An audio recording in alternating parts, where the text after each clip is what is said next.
This is Dialogue Conspiracy. Political research specialist Mae Brussell, whose conspiracy newsletter appears in the Realist magazine, has for 3 years shared with our listeners the fruits of her decades' research into political assassinations and the abuses of power in America. Her weekly commentary relates the news of the week to the evidence emerging about the conspiracy which allegedly maintains its power by force over America's electoral and executive processes. And now, here's Mae. Good afternoon on Dialogue Conspiracy. It's July the 15th, 1974, out here in Carmel, California. Nice day. I've been helping Don here make a commercial for Parallax View, the movie that's going to be opening up next week, a week from Wednesday, at the State Theater in our own hometown. Wherever you are, try to see Parallax View. It's the story of a newspaper man who witnessed the assassination of a presidential candidate running for election. He decided that he wanted to investigate this particular murder, and as he went to meet with the other witnesses that were present at the time of the murder, they began to die one by one. They were dying off. Maybe you see the comparisons between many of the assassinations and the subsequent deaths of fall that I've talked about on Dialogue Conspiracy these past few years.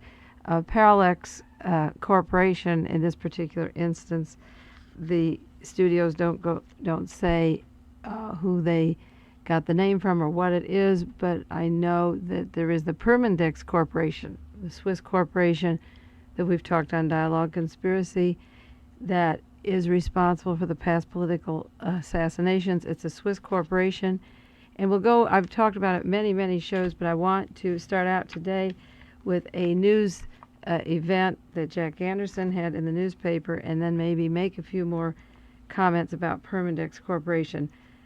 This is the July 15th article of Jack Anderson that goes around the country, and he's talking about Charles Colson. The lead article is Colson talks about extortion.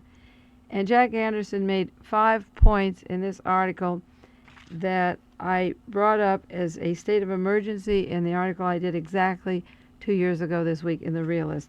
Charles Colson is going to jail, and he has revealed to Richard Blast, we mentioned those interviews last week and the week before, he revealed a 7 days in May plan to take over the United States. He asserted that the Pentagon practiced extortion to keep Nixon from arresting the military men who stole secrets from the White House, but he made the charge of the 7 days in May. Those were the original Lewis Tackwood plans for martial law that included the Attorney General and Assistant Attorney General Robert Mardian and Fred LaRue and the chain of command of the entire Watergate. That was the plans for Watergate, and that's the confusion about what they were doing in the Democratic headquarters. I have said before, and you'll see it come out in the future, they were planting evidence to blame the Democrats and the radicals, and the military would be planning an overthrow of the United States government in Miami at the time of the Republican conventions. Charles Colson has now made the statements, which are quoted by Jack Anderson, that Richard Nixon is surrounded in the White House, that he's helpless, that the military has taken over. It says Colson feels that Mr. Nixon cannot fully trust anyone in the White House to carry out his orders, and he can't sit there with a machine gun. I said that Mr. Nixon has been the selected agent, and he is in danger, and we're out to get him, and that he is covered by the military. He is not his own boss. It is also said in today's article that Richard Nixon can't order the arrest of those people who spied on the National Security Council or the military, that they threaten him with extortion. They have extortion on him, and he cannot do anything about removing the military chiefs. That's why he had to reappoint the chief of staffs after the Watergate, when he found out that in 1971 that they were stealing papers from the National Security Council. Those men are promoted now in the Pentagon. There's 5 of them that have been promoted instead of being fired. So they have to get away with it. One of the reasons for having the White House tapes on him all the time is an extortion and a blackmail. Another charge, what we've said over and again, that I wrote about 2 years ago, that Howard Hunt, while in the White House, worked directly or indirectly with the CIA, and we've heard that on this show. And he said Mr. Nixon was also the White House as information that the CIA had infiltrated the White House to knock off Mr. Nixon. Now, this is clarified, figuratively speaking. He said whether or not they're the spy or not, they're going to knock him off. And one of the things about the Watergate, as soon as the exposures came out, Richard Nixon couldn't get rid of the military, but he compromised, and that's why Spiro Agnew was out. He was their selected president if they had killed Richard Nixon between the nominations of the Democrats and the election in November. G. Gordon Liddy walked around with an attaché case. He had entered into the White House at any time. It was wrapped up in a towel. He had a towel inside his case, and he kept his snub-nosed revolver. Howard Hunt kept his gun in the desk of the White House. When they broke open, he kept a weapon. Dwight Chapin, the appointment secretary, was setting up his appointments, and I've written about and talked about a Mr. Topping in New York who had an appointment, who was going to come in the White House, who was planning to murder Richard Nixon.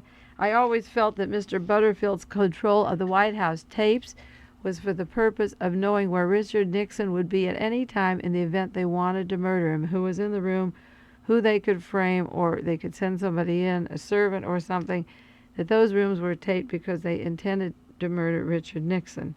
Fred LaRue walks in and out of the White House. He murdered accidentally his father a few years earlier. It never was indicted or named. They called it a gun accident, and Fred LaRue had weapons which he gave Alfred Baldwin, who escorted Martha Mitchell around. He had weapons. Even though a murder had been committed in his own hands of his own father, he was the liaison from the Pentagon into the Justice Department and worked with John Mitchell and Richard Nixon. And then Robert Marty, and the Assistant Attorney General, would round up the radicals, and he kept the list, and he worked with James McCord for the Emergency Contingency Unit, and that was your martial law plan.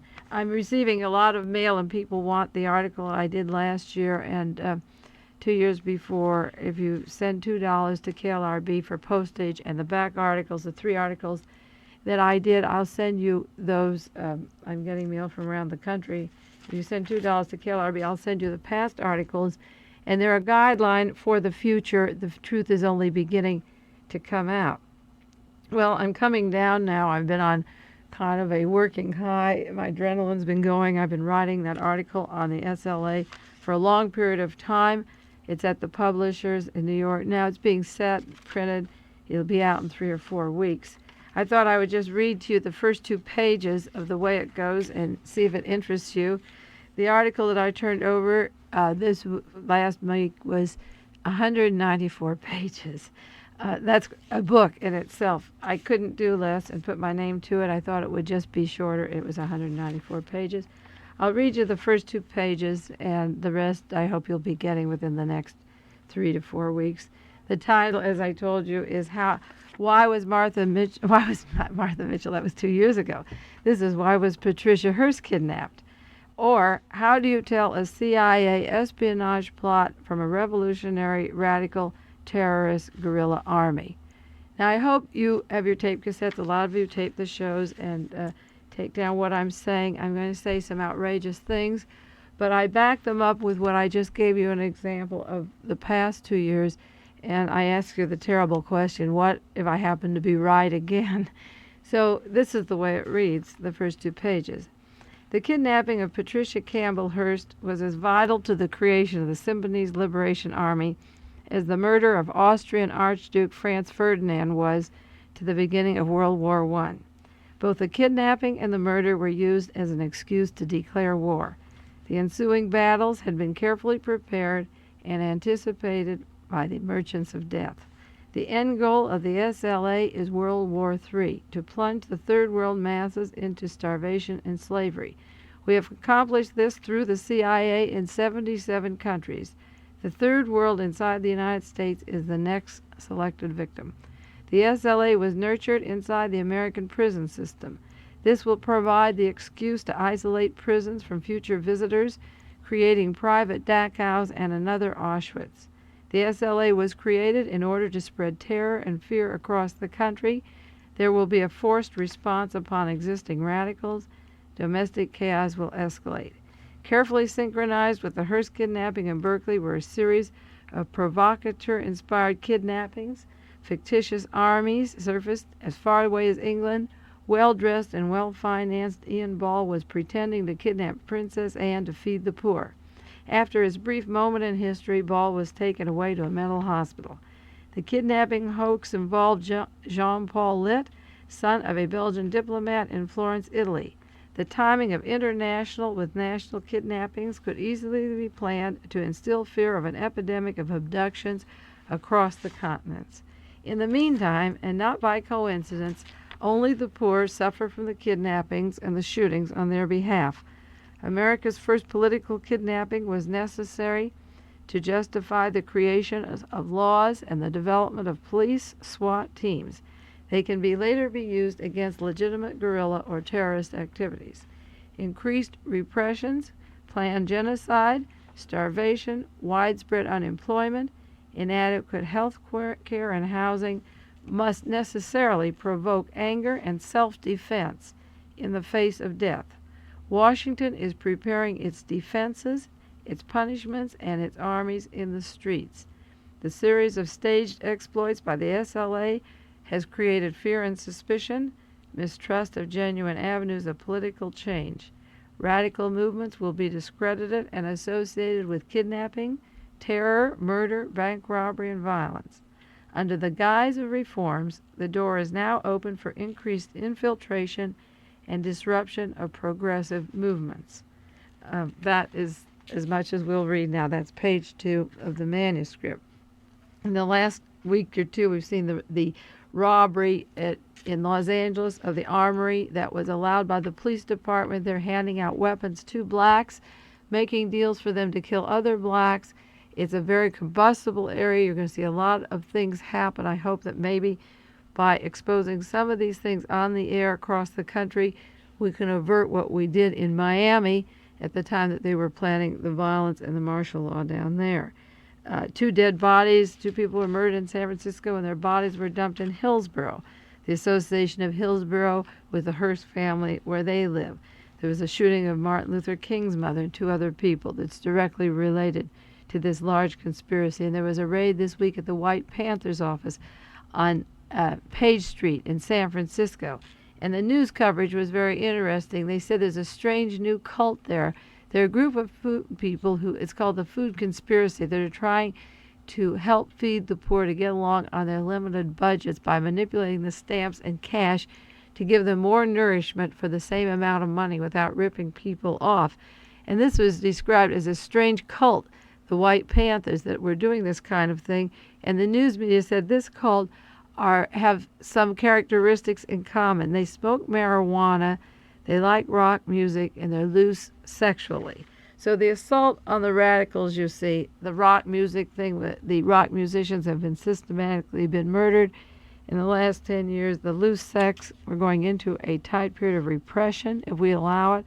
And the marijuana, if you classify under those 3, and you're still not politically radical, if you don't belong to the Vietnam Veterans Against the War or a target list of the National Security Council, if you don't belong to any specific category, but you smoke marijuana, are loose with your sex, and like rock music, that becomes a category or a cult as of the media this week.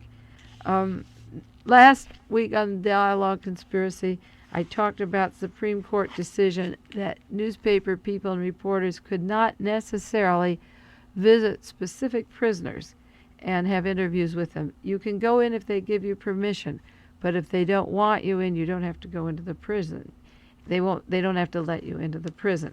And the reasoning on the Supreme Court is that the prisoner has the right to send letters out and that he can tell what's happening. Therefore, the newsman does not have to go into the prison because members of the family don't get inside the prison. So on the basis of that, last week I read 2 letters on KLRB and said I'd do this every week. And I read 2 letters from Soledad Prison in California, because even though this show plays in other states or cities, this is the famous prison where Donald DeFreeze walked out of there. I wouldn't dignify it with the word escape. He walked out of there with assistance. And I read letters from 2 men and mentioned a man whose life was in danger, Robert Hyde, and I mentioned another man's life who was in danger because he wouldn't kill Robert Hyde. Our program at KLRB went off the air at 6 o'clock on Monday, last Monday, and at 9:15 the prisoner I talked about, Robert Hyde, was chained and transferred to Folsom Prison in California, and another prisoner was put in solitary confinement. He was in solitary confinement, and his life was threatened. And a letter came out to a lawyer, and I'm asking men in prisons, wherever they are in this country, if they are offered, if they're in on a large sentence and they're offered to get out on the street if they'll murder an inmate, or if they're put in a hole with false charges and told they'll get out if they murder an inmate. If your life is in danger, either write to me directly, or if I don't answer you within 2 weeks, write at the same time to your lawyer and have him mail it to me. And I'm accumulating these letters, and I'm getting ready with several researchers for a lawsuit against the California Department of Corrections, specifically for certain murders and for certain threats of murder, and we're formulating the lawsuit at the present time. And Alan Wilson wrote that he was chained and taken to O-Wing. He said they heard me on the radio out at Soledad, and his life was in danger. And he mentioned what happened. He said that June 19th in 1974, that was just a couple of weeks ago, a sergeant took him to the chow hall. I won't read his name on the air, but I did call the prison about it. And they went through his C file, and they said that he could get parole if he murdered this particular prisoner, and they gave him a knife. And when he didn't want to do it, he was beat up by another officer in the kitchen, and he was afraid of his life because he would not accept the offer of lighter charges if he would murder out at Soledad. There's going to be a lot of deaths in the prison systems in California because a lot of men knew Donald DeFreeze. The case is pretty cut and dried about how DeFreeze got to Soledad, how he got to the boiler room, so they can stop killing people out there. They don't have to keep murdering to hush it up. There's enough evidence now for a lawsuit on that particular matter, so the prison officials who are listening don't have to go killing everybody because they're only going to compound their particular problem.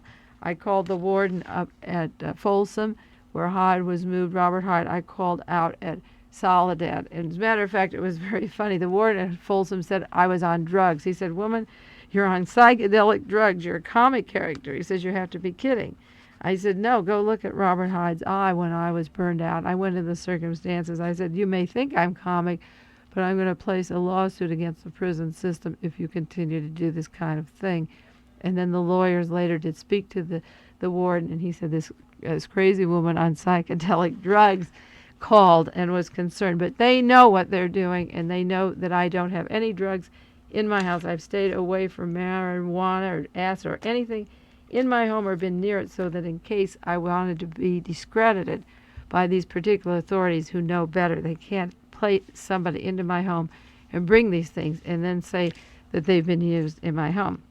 One of the officers at Soledad Prison paid me the highest compliment of the week, though I have to tell you. He asked me why I was bothering them by calling out to Old Wing. He said, this is his quotes, he says, "The trouble with you is that you get up in the morning and you have nothing to do with yourself." He said, "All you're interested in is saving lives." He says, "You have to think about saving lives all the time." He says, "That's how you get your kicks." And I said, "Thank you very much. That's the highest compliment I've gotten this week. That's exactly why I'm doing this program, and that's why I care. And I will continue to harass you until you stop playing the games inside your prisons that you are doing and get back to the job of rehabilitating people instead of offering them goodies to murder other inmates." There was an article this week about San Quentin, an escapee who left San Quentin. He's going to be brought back from Victoria, British Columbia. But then there was another interesting comment in the San Francisco Chronicle today. It said Marley Pearson, 35, had left San Quentin, and they referred to him as a new walk away from San Quentin minimum security risk. I know that somebody is listening to these programs every week because I refer in my long article as the walkaways, and now the media picked it up and they don't call them escapees, they're calling them walkaways to act like this is their usual terminology where they've always been referred to as escapes before. The next part of this program we're going to mostly talk about Earl Warren, who passed away, the Chief Justice of the Supreme Court.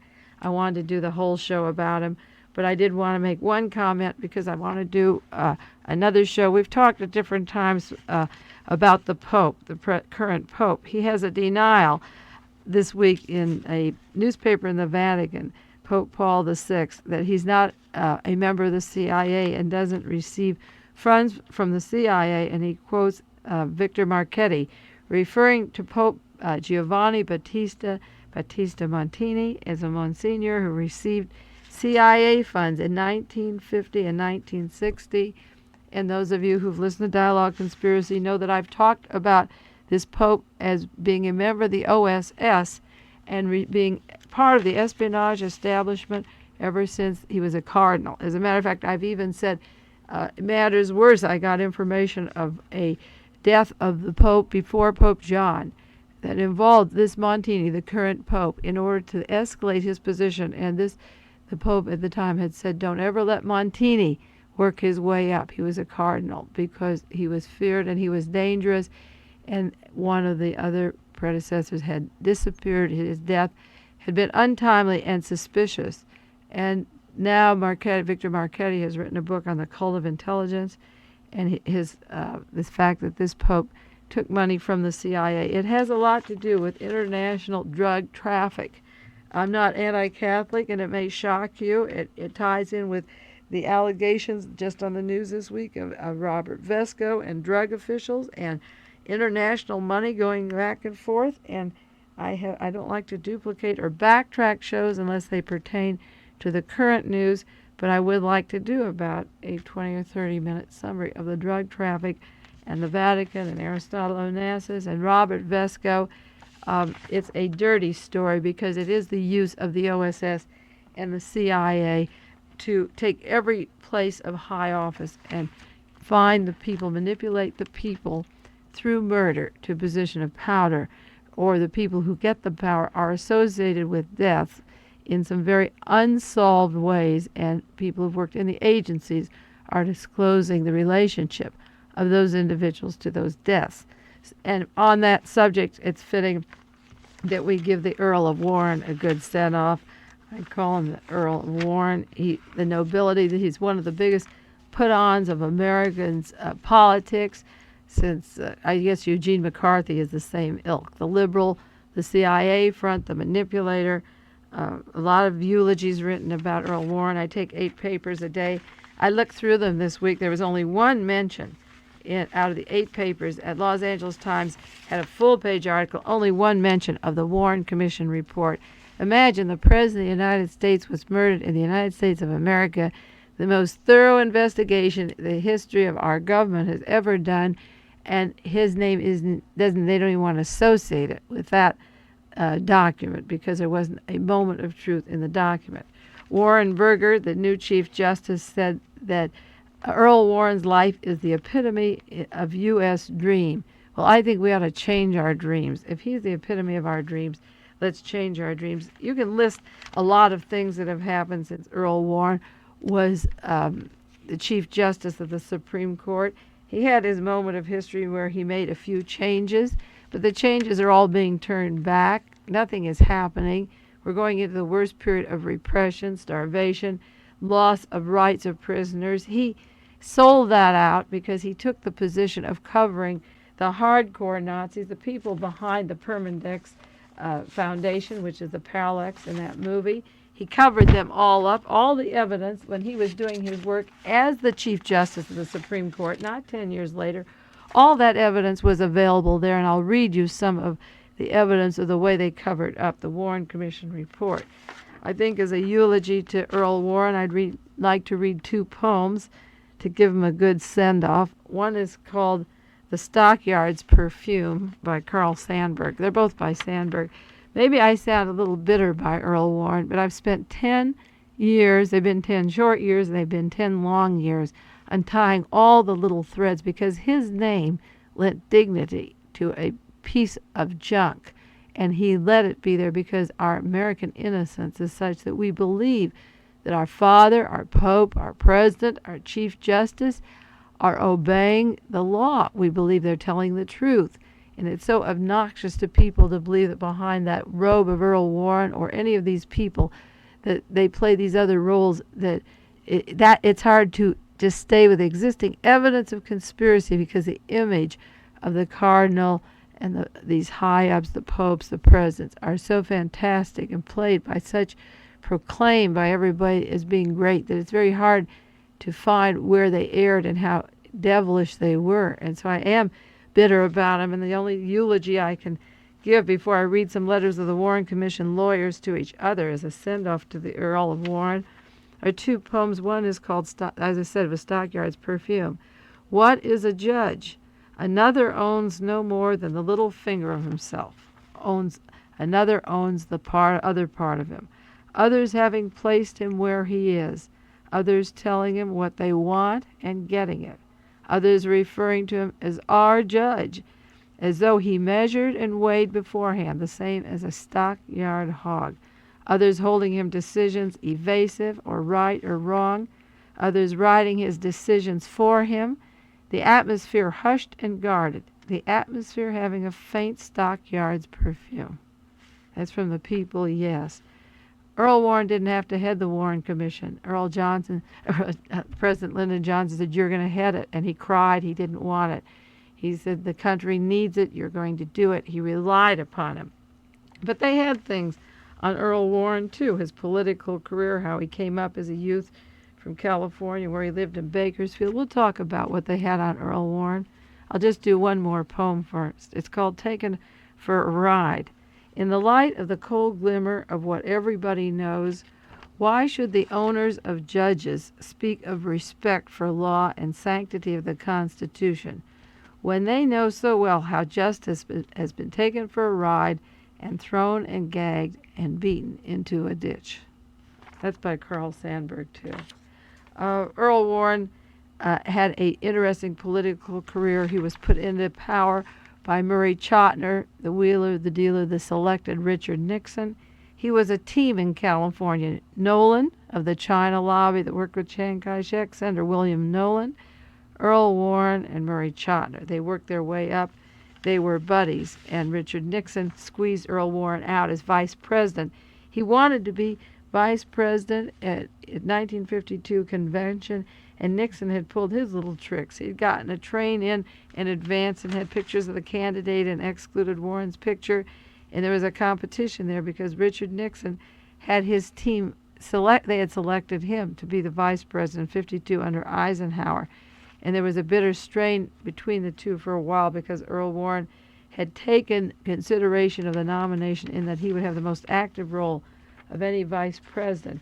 But he worked with Murray Chotiner and Melvin Belli, Jack Ruby's lawyer, and in his files, which are now missing, of the Richard Nixon, when they opened up his files, which he said they could have after he was dead, there was another little quickie of disappearing evidence. The Richard Nixon file is going. He worked closely with Murray Chotiner and Melvin Belli. Isn't it funny that Jack Ruby's lawyer should be working closely all the years with Earl Warren? When you consider the role that Jack Ruby was begging to tell Earl Warren in Dallas, Texas, what happened about the conspiracy, and Warren said, "I have to leave now, and I haven't got time to hear that story." I'll read you some of those words. Earl Warren started at law school in California, and he worked as a district attorney in Alameda County, and in 1925 he was a district attorney there for 13 years. In 1938, he had a 4-year term as Attorney General. I got a kiss here from Chuck. Okay, Chuck, what do you want? Okay, back to Dialogue Conspiracy. Earl Warren was elected in 1938 in California as the Attorney General, the only Republican in a Democratic landslide.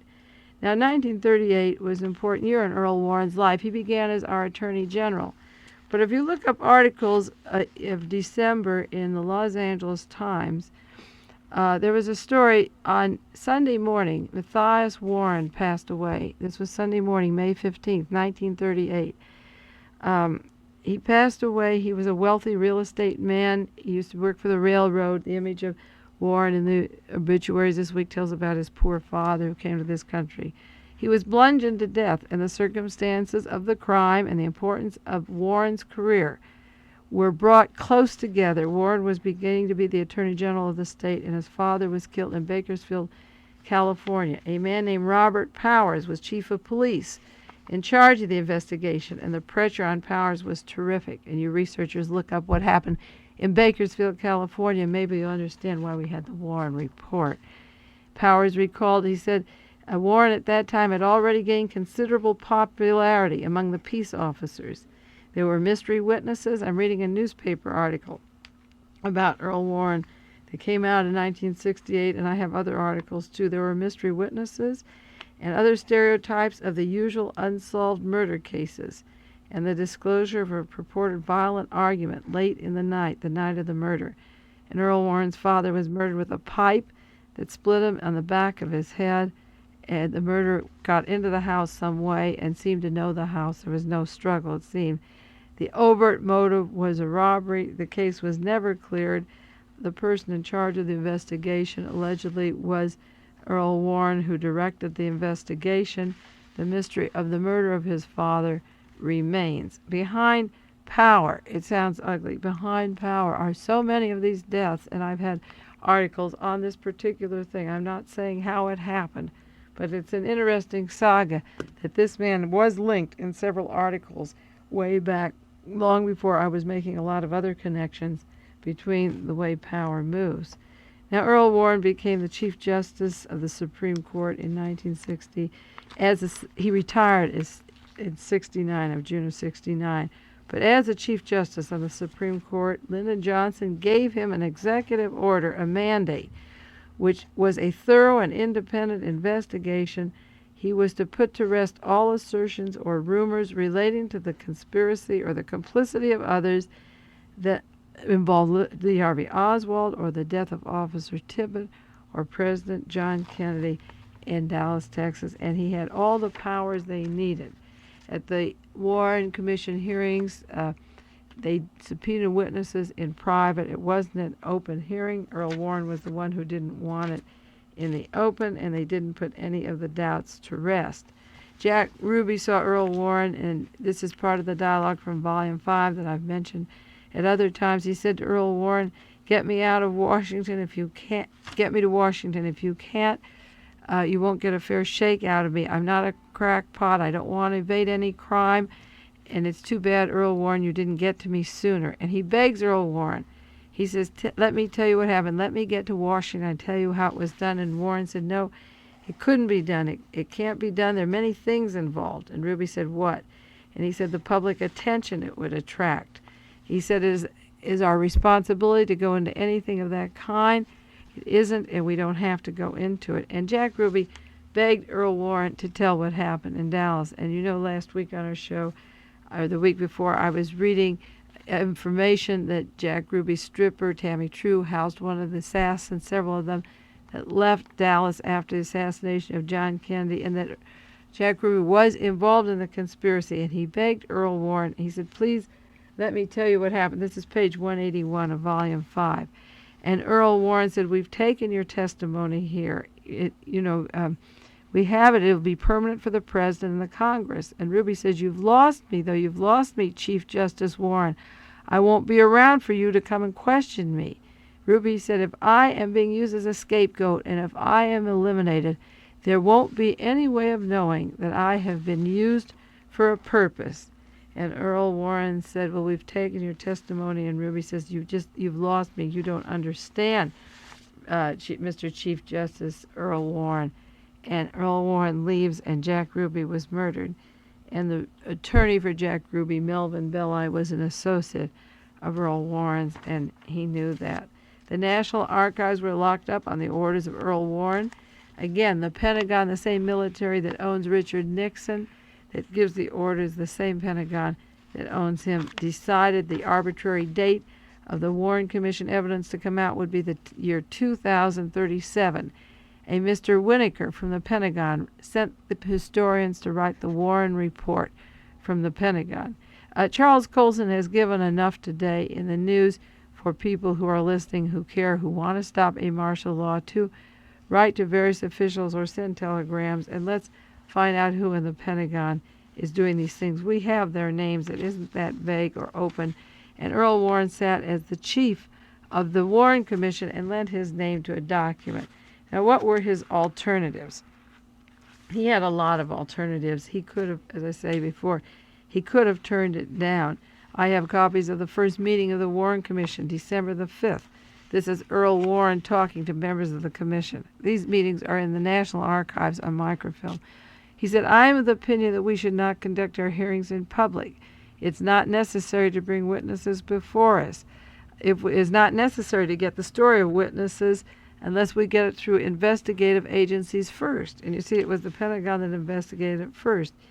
He said, he goes on to say that there is evidence of, if there is evidence of great conspiracies, people will spread rumors.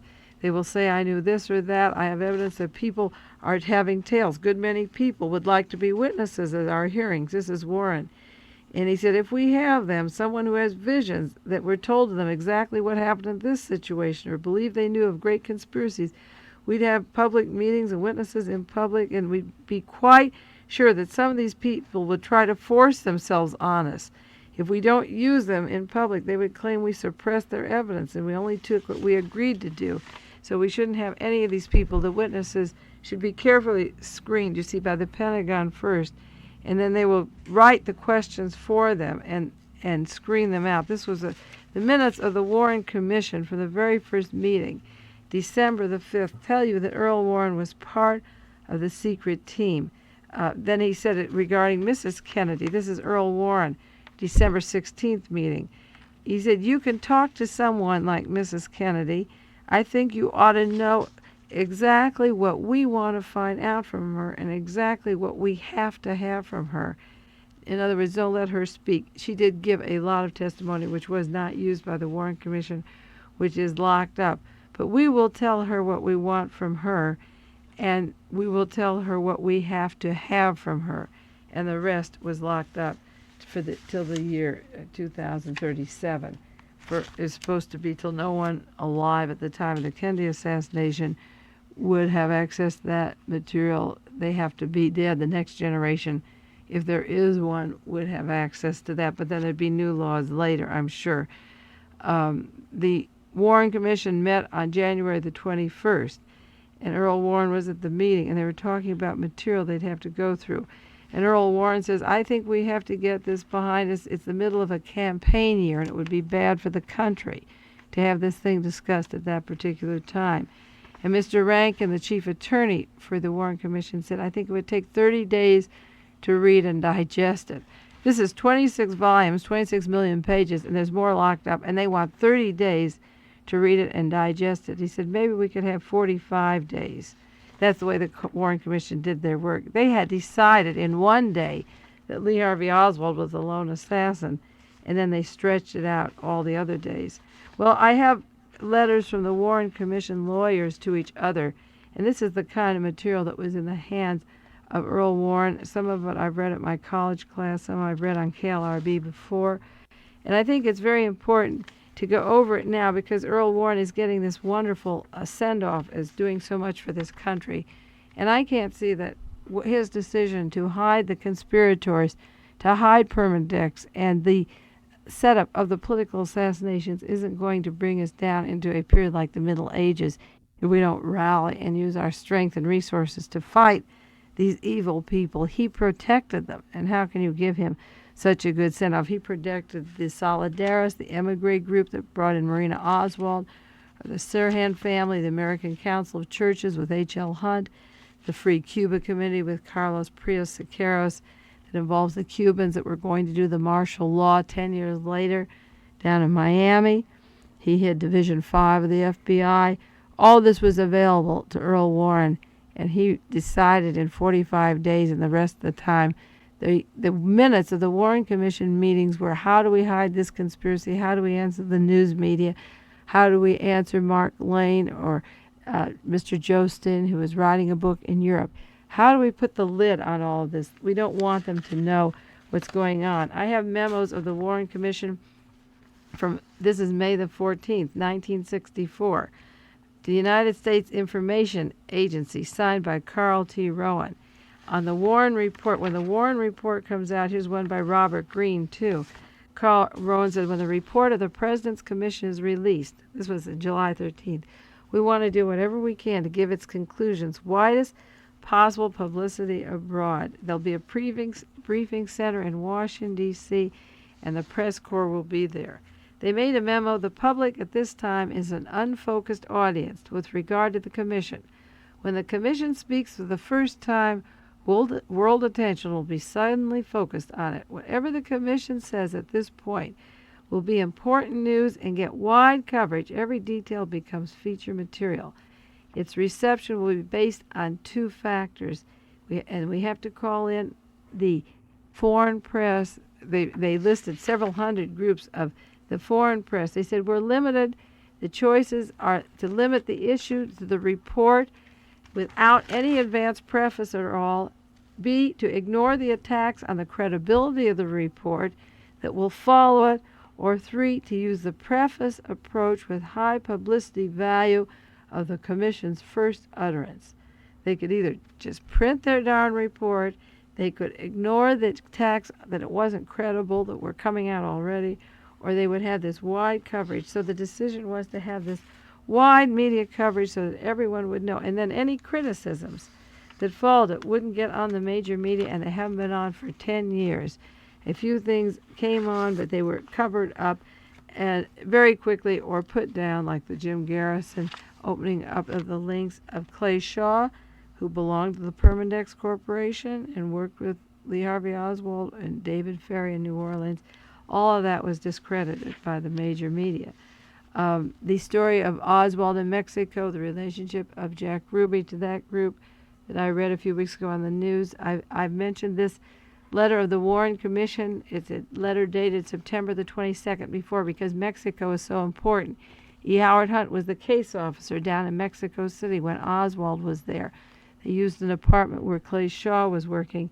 And at a hotel that Oswald stayed with, there were people involved in the CIA operation. But the Warren Commission has a letter from one of their lawyers, David Slauson, to Howard Willans, dated September the 22nd, and the Warren report is going to be published 1 week later. And it said, we have substitute authority from the FBI as to Chapter 6 about the Hotel del Comercio where Oswald was. Slauson said, I have inserted a phantom commission exhibit number which will be filled in with something, and I believe I have fudged the text sufficiently so that almost anything can be fitted in. That's commission exhibit CE 3074. They not only fudge it, but they admit they're fudging it. Who was the man, Mr. Slauson, who's fudging all these things? He comes from the Warren Commission meetings in December. I see Gerald Ford talking about Mr. Slauson, the December 16th meeting, and he said he's a constituent. His father from Michigan is a fine lawyer in my hometown, and this young Slauson who's fudging and changing the phantom exhibits that involve Oswald in Mexico City, W. David Slauson, is the son of a constituent of Gerald Ford, and he was very familiar with Mr. W. David Slauson from Michigan. I have letters about the Warren Commission on the section of conspiracy of Jack Ruby, who fits in with Lee Harvey Oswald in Mexico and New Orleans connections. And in Chapter 6, there was a question, again, from Bert Griffin to Howard Willans, and it said we can't really say that Jack Ruby was not part of a conspiracy inasmuch we haven't gone into it. But what they said, inasmuch as Ruby is still alive and dickering for his fate, it is a mistake for the Commission to make any statement which indicates the investigation has been exhaustive. So the way we will word it is that as far as we have investigated, we have not uncovered any incidents of a conspiracy involving Jack Ruby. But to make further suggestions that no one aided or encouraged Ruby is a risk we don't want to incur. That was dated August 14th, 1964, Bert Griffin to Mr. Willans. They have no evidence of a conspiracy of Ruby because they haven't looked for it. But they can't say there isn't any, so the legal writing, if you saw 125 lawyers involved in the Watergate, look how many CIA lawyers, and they all were CIA lawyers for the Warren Commission. They were writing a letter. As far as we investigated, we found no evidence of a conspiracy. I have a letter here to the Warren Commission written in February about Marina Oswald and all the lies that she told, and that her image was to give one kind of a person, where she repeatedly, this letter says that you and I do not have any desire to smear the reputation of any individual, but we cannot ignore that Marina Oswald repeatedly lied to the Secret Service, the FBI, the Commission on matters of vital concern to the people of this country and the world. And then another letter saying that Marina Oswald, if she wasn't truthful, would shed an entirely new light on the investigation. Well, that is the Warren report. His name bears it. The responsibilities we're seeing today, I put under his legal cloak the Chief Justice of the United States, part of a criminal conspiracy so gigantic that it created the SLA 10 years later, and now we have another compound of kidnappings, hijackings, and violence by the same team that gave us the John F. Kennedy assassination. That's it for today. Our time is up. I'll see you next week on KLRB. Keep well. This has been Dialogue Conspiracy with political research specialist Mae Brussell, who for over 10 years has been researching the facts behind the political assassinations in this country so that the truth may be revealed. Dialogue Conspiracy originates with KLRB FM in Carmel, California.